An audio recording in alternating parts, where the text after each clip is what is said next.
Bonsoir tout le monde, bonsoir à toutes et à tous, bienvenue sur Tafa TV dans votre nouveau journal. Pour toujours, le président Macky Sall est arrivé au Thiès. Le président de la République est arrivé ce mercredi 8 février 2023 dans la région de Thiès.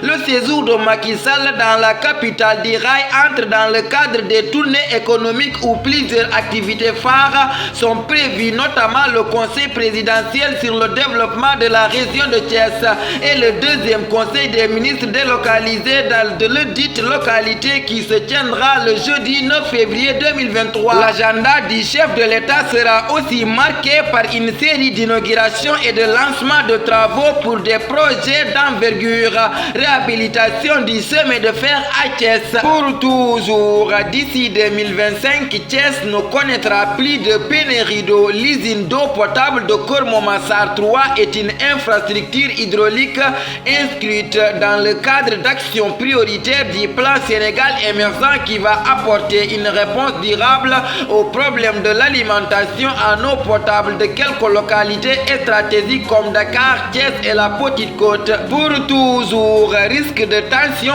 embarquée entre PASTEF et APR. S'ils veulent la guerre, ils l'auront. Après Kermassar, un autre méga meeting est prévu ce vendredi 10 février dans le département de Mbacké par les partisans de PASTEF au boulevard Ndoyen, un boulevard qui bizarrement supposé arbitre le même jour à la même heure le meeting de la coalition Ben Bokk-Yakaar piloté par Serigne Modou Bara. Les patriotes au premier chef, leur coordonnateur Serigne Cheikh Thioro Mbacké maintiennent toujours leur manifestation et assurent la déroulée qu'ils vantent ou qu'ils neigent. Le député signale à nos confrères de Dakaractu que leur déclaration de meeting a été déjà déposée et retenue par le préfet. Pour toujours, Colobane, Ousmane Sonko accueilli par une impressionnante foule après la visite effectuée hier aux Parcelles Assainies. Ousmane Sonko s'est rendu ce mercredi à Colobane où il est accueilli par une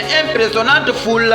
Le leader du PASTEF est sans doute dans une démonstration de force après son méga meeting à Kermassar et celui qui se prépare ce samedi à Mbacké, histoire de montrer qu'il est la plus grande force politique du pays. Le maire de Ziguinchor ne boude donc pas de son plaisir en allant à la rencontre des Sénégalais avec des bains de foule et des accueils populaires. Pour toujours, les 15 jeunes militants de PASTEF visés ce vendredi pour flagrant délit le 2 février passé lorsque Ousmane Sonko devait aller répondre au tribunal de Dakar dans le cadre de la plainte pour diffamation de Mame Mbaye Niang.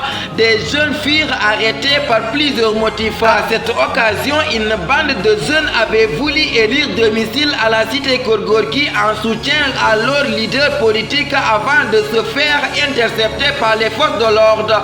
Au nombre de 15, ils seront jugés ce vendredi 10 février pour flagrant délit. C'est l'avocat Cheikh Khoureyssi Ba qui file l'info sur sa page Facebook. Pour toujours, PASTEF exige sans condition la libération de ces militants arrêtés. Des militants de PASTEF, le parti de l'opposant Ousmane Sonko, ont réclamé la libération immédiate et sans condition de leurs camarades arrêtés lors d'une conférence de presse tenue ce jeudi à Keur Maodo, siège de PASTEF sur la VDN. 24 militants de cette formation politique, dont 3 mineurs, ont été arrêtés la semaine dernière à Dakar et à Diourbel, a déclaré Serigne Moro Bousso, l'un des leaders des jeunes de PASTEF, lors d'un point de presse au siège du parti. Pour toujours, fraîchement libéré de prison, Cheikh Ahmed Cissé surprend encore emprisonné suite à une plainte déposée par l'ONG islamique Jamra dirigée par Mame Makhtar Gueye. Cheikh Ahmed Cissé a été libéré ce mardi 7 février 2023. Ainsi, il a illico presto décidé de s'adresser aux Sénégalais, a rappelé que Cheikh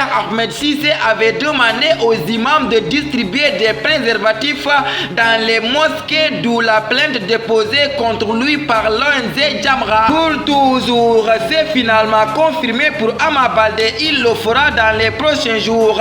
Après sa blessure lors de la préparation de son combat contre Gris Bordeaux, le retour d'Ama Baldé est très attendu. Après un mois d'indisponibilité, le fils de Feu Falaye Baldé doit déposer un certificat de guérison pour espérer combattre d'ici la fin de la saison. Pour toujours, Watford, Ismaïla Sarr nominé pour le plus beau but de l'année au London Football Award. L'inspiration génialissime d'Ismaïla Sarr face au West Bromwich en tout début de saison a été nommé parmi les 5 plus beaux buts de l'année à l'occasion des London Football Awards. Tafa Actu, le 9 février 2023, il est aisé de tromper les plus habiles en leur proposant des choses qui passent leur esprit et qui intéressent leur cœur.